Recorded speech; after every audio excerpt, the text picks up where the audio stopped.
This is Vidya with Verity, and I'm Verity Jo Coonan, breathwork facilitator and founder of Vidya Breathwork, and someone who has, for over a decade, sat with people in the realest, rawest moments of their lives. This show is for the ones who are ready to go all the way into the real story, the real body, the real work.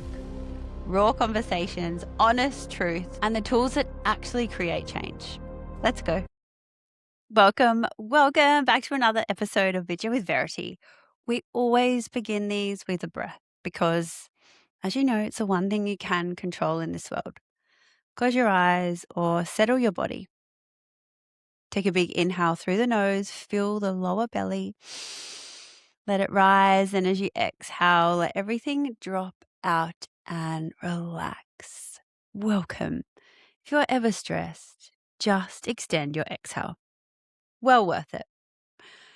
This episode is a part 2. It's following along from our imposter syndrome episode. This is for you if you have read the books, you've done the therapy, you've sat in breathwork sessions, felt things shift. You understand intellectually completely that you are capable, that you've earned your place, that the voice telling you you're about to be found out is an old program, not a current truth. And then somebody asks you to step into something bigger, like that next level, a higher price point, a larger audience, a room full of people who will be watching you without you controlling who, like a podcast. And the feeling comes back like none of the work you've put in happened. This is the episode I wish someone had given me for that very moment, because the fact that that feeling came back does not mean that the work didn't work. It means that you've hit the edge of what's been integrated already. And there's a layer underneath that hasn't been reached yet. So welcome. Let's go there. I'm Verity Jo Coonan. This is Vidya with Verity. This is Imposter Syndrome Part 2. There is a difference, and it matters enormously, between knowing something and feeling it in your body as true. You can know that you're capable. You can have evidence, years of it, in fact, testimonials, results, a track record that objectively demonstrates competence. And still in your body, there's a contraction, a holding, a sense that could give way at any moment. That gap between what you know and what you feel is not the failure of the work you've done. It's just a sign that you've reached your edge of what can be changed through understanding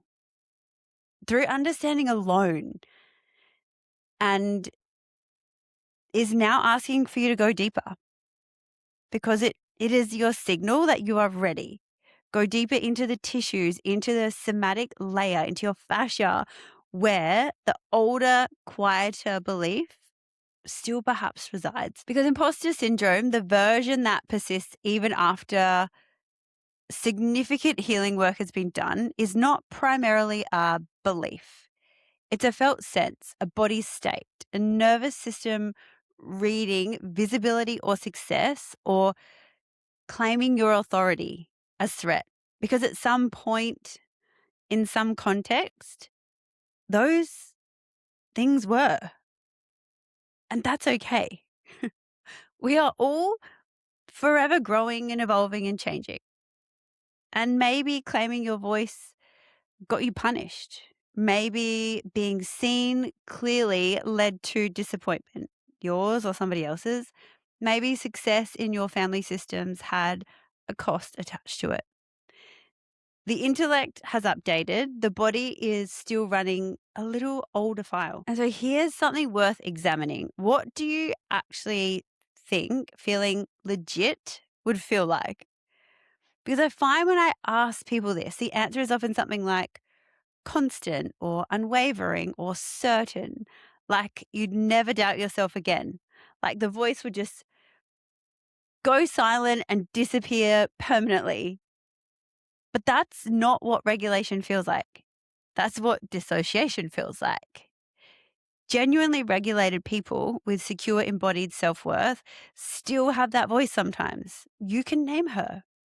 I've mentioned that in a past episode. They still have moments where the doubt is louder. What's different is not the absence of that feeling, it's the relationship to it.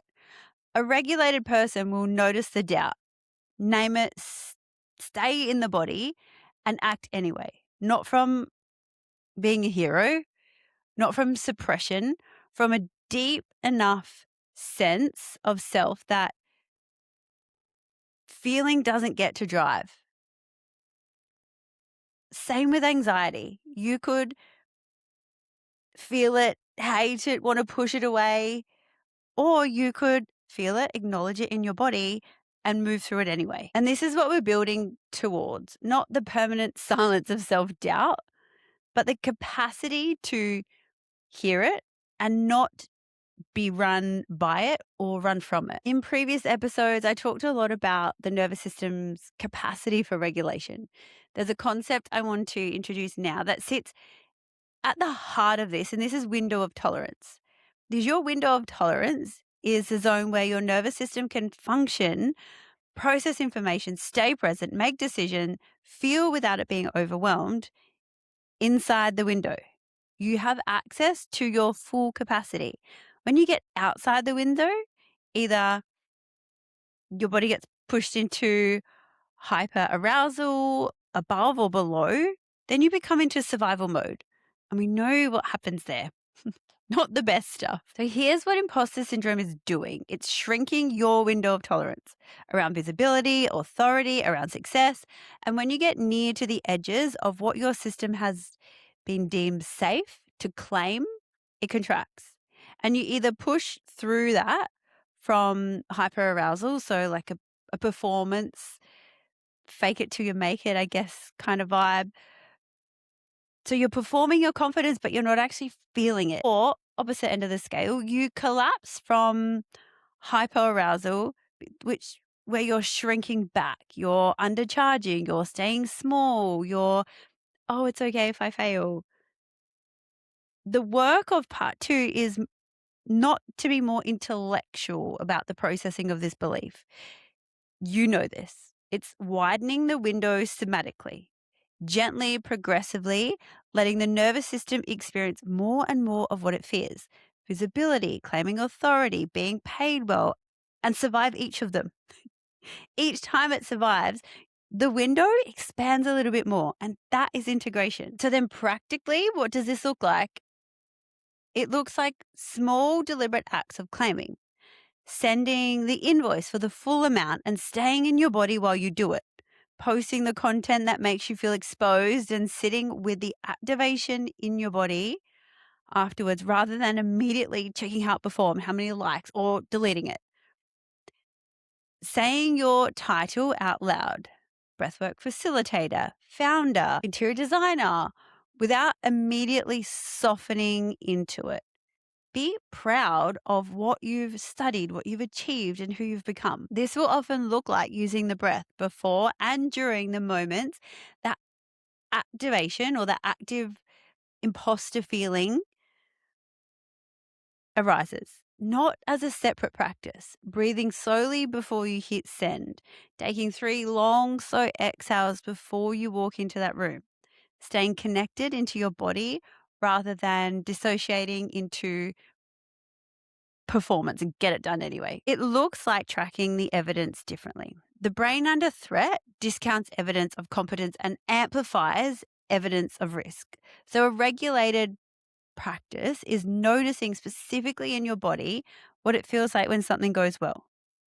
When someone says thank you and really means it, when you facilitate a session that shifts something so real, letting that land and letting it be received. You're not waiting to feel legit before you claim your authority. You are claiming your authority until the feeling catches up to the truth. Because you being you is enough. I love putting all of this work into money. And we're going to touch on that next episode as we start the one thing that might sting a little. Why you self-sabotage your income when your nervous system is dysregulated.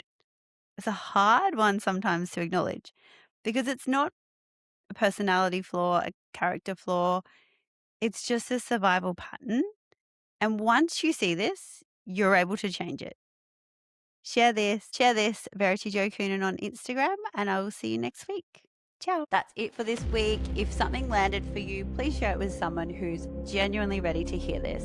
And I would love if you have 2 minutes to leave us a review on wherever you listen to your podcast, because this genuinely helps people find us. You can find me on Instagram at Verity Jo Coonan, and if you're interested in becoming a breathwork facilitator or joining the Vidya app, I'll link it all in the show notes. See you soon.